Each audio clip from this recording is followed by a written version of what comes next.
Bonjour à tous, alors aujourd'hui je suis heureuse de vous présenter le troisième salon du livre et du bien-être pour tous au Cora de Forbach, l'auteur Patrick Serge Bouxindi. Hein, c'est juste C'est ça, oui. Bouxindi. Alors c'est un auteur que je souhaitais avoir à mes côtés depuis bien des années et j'ai eu vraiment des difficultés pour l'avoir à mes côtés. Là c'est une première également pour ce troisième salon du livre. J'ai réussi à avoir l'auteur à mes côtés. Alors je vais vous le présenter le plus simplement du monde. Le premier ouvrage qu'il a fait paraître, donc Serge, qui es-tu exactement? Donc, je m'appelle Patrick Serge Bouxindi, j'habite ici en Moselle, plus précisément à Montigny-les-Metz. Donc, je suis originaire du Congo-Brazzaville en Afrique centrale. Je suis auteur de 17 livres, composés donc de romans, de recueils de nouvelles, des essais et puis des contes illustrés autour des animaux. D'où est venue cette passion pour l'écriture? La passion pour l'écriture est venue très tôt, je dirais vers l'âge de 12-13 ans. J'ai toujours aimé lire, écrire.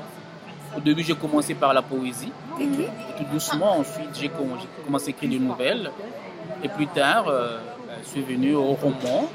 Et il n'y a pas très longtemps, j'ai commencé aussi à publier des contes africains. D'accord. Comment est venue cette passion?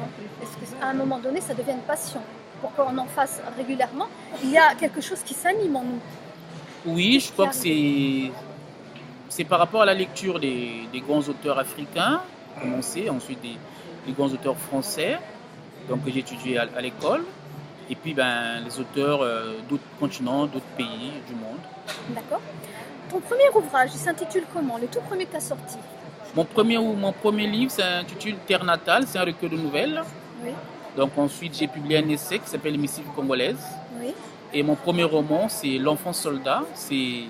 L'enfant soldat, c'est mon livre le plus connu de mes 17 livres. Oui. Donc c'est un roman que j'ai publié il y a une dizaine d'années. C'est un roman qui évoque l'histoire d'un gamin qui est en lot de force dans les milices privées pour aller faire la guerre. Donc comme on voit aujourd'hui, par exemple, encore en Afrique, malheureusement, le phénomène des enfants soldats continue.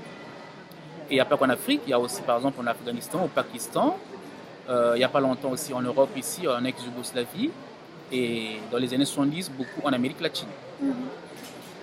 Donc c'était un ouvrage que tu as eu besoin de délivrer quelque chose, oui, j'ai voulu message. j'ai voulu bien sûr, j'ai voulu faire passer un message. En fait, l'idée de ce roman est venue par rapport à la guerre civile au Congo-Brazzaville, parce que j'ai quitté le pays il y a 26 ans, et derrière moi, il y a eu une guerre civile qui a fait au moins 10 000 morts. Oui. Et l'idée, il y a eu des enfants soldats. Et la famille encore là-bas? J'étais encore de la famille encore au Congo. C'est quelque chose que tu as voulu passer en genre de message? Donc j'ai voulu faire passer un message parce que comme il y a eu le phénomène des enfants soldats au Congo-Brazzaville, c'était la première fois dans l'histoire du Congo-Brazzaville qu'il y ait des enfants soldats. J'ai voulu dénoncer donc l'enrôlement de force des enfants soldats dans la guerre et puis témoigner par rapport à cette guerre civile qui a duré au moins 5 ans, le phénomène des enfants soldats au Congo-Brazzaville bien sûr, et aussi en Afrique, à travers le monde. D'accord. Tu fais des contes et tu sais que c'est très demandé, c'est très recherché les contes. Et tu as l'art justement de créer des contes africains, des belles histoires. Pourquoi les contes? Est-ce que tu as gardé le côté enfant en toi? Tu as besoin de... Ou est-ce que parce que les contes africains sont différents de ce que nous avons, les contes de chez nous, le petit chaperon rouge, etc. Après, c'est toujours la même ritournelle. Si tu veux un peu... Oui, c'est vrai que je suis venu tardivement au conte. Au départ, c'est vrai, je ne voulais pas écrire des contes, mais l'idée est venue beaucoup plus tard, il y a quelques années. Donc j'ai voulu vraiment évoquer les animaux de la forêt africaine, de la forêt tropicale africaine, de la forêt, plus précisément la forêt du Congo-Brazzaville, donc on appelle la forêt du bassin du Congo, donc, qui englobe toute l'Afrique centrale. Et là, comme dans la plupart des forêts, il y a beaucoup d'animaux, donc j'ai voulu, à travers ce conte, parler des animaux de la forêt congolaise, Est-ce que c'était en même temps quelque chose, un rappel à ce que tu as connu, les belles choses, les animaux, la diversité que tu as pu connaître, que chez nous on ne voit plus, et qui est plutôt détruite là-bas, hein, mais toutes les belles choses que tu as pu voir de la nature, des êtres, des animaux, est-ce qu'il y a ce petit manque que tu as voulu créer version imaginaire Oui, c'est vrai que quand j'habitais encore au Congo-Brazzaville, donc à Brazzaville plus précisément dans la capitale du Congo, j'allais souvent au village de voir mes grands-parents, y passer les week-ends, les semaines. Et c'est là, c'est vrai que il y avait le contact naturel avec les animaux de la forêt, parce que on allait se balader en forêt, on voyait les animaux, effectivement. L'idée est venue de là aussi pour me remémorer cette période de mon enfance et puis de cette découverte de la forêt durant mon enfance, des animaux que j'ai vus, voilà. C'est plutôt de près ou de loin que j'ai aperçus, mais les animaux aussi que j'ai vus au zoo à Brazzaville. Donc j'ai voulu vraiment travailler là-dessus en écrivant un conte africain, mais comme je ne sais pas dessiner, j'ai trouvé une artiste peintre à Metz qui m'a fait les dessins. C'est formidable. Quand on a des personnes qui peuvent à un moment donné aider justement dans ces domaines-là, c'est formidable. Les contes, c'est important pour toi? Oui, c'est important pour moi parce que un conte, c'est toujours avec une morale. Oui. Donc il faut faire passer un message. C'est pourquoi j'aime beaucoup le conte. C'est vrai, j'aime beaucoup le roman, les nouvelles bien dessus. Mais le conte, il faut qu'il y ait une morale à la fin. Oui. Voilà. Donc le conte, ça laisse de passer un message par le conte. Par le conte, par le roman aussi, je sais passer un message. L'enfant soldat, je fais passer un message pour dénoncer. Mais là, pour les enfants, c'est quelque chose que tu racontes en douceur, version conte, version animale. C'est une histoire de faire comprendre certaines choses.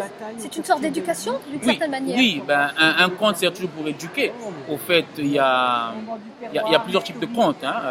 Il y a des contes pour égayer, voilà. Il y a des contes d'initiation et puis il y a aussi des contes philosophiques.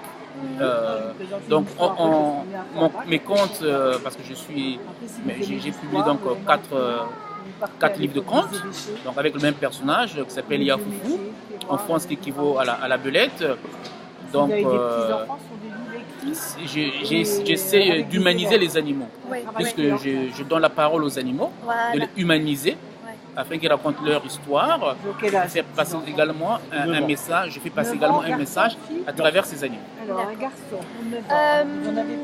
Où c'est qu'on peut te trouver tes ouvrages et où c'est qu'on peut te trouver régulièrement? Ils apprennent l'allemand. Donc régulièrement, je fais des salons du livre, je dédicace dans les librairies, je fais aussi des conférences dans les bibliothèques, dans les écoles.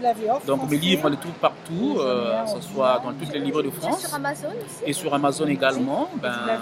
Les gens peuvent le commander facilement. Tu as un blog aussi?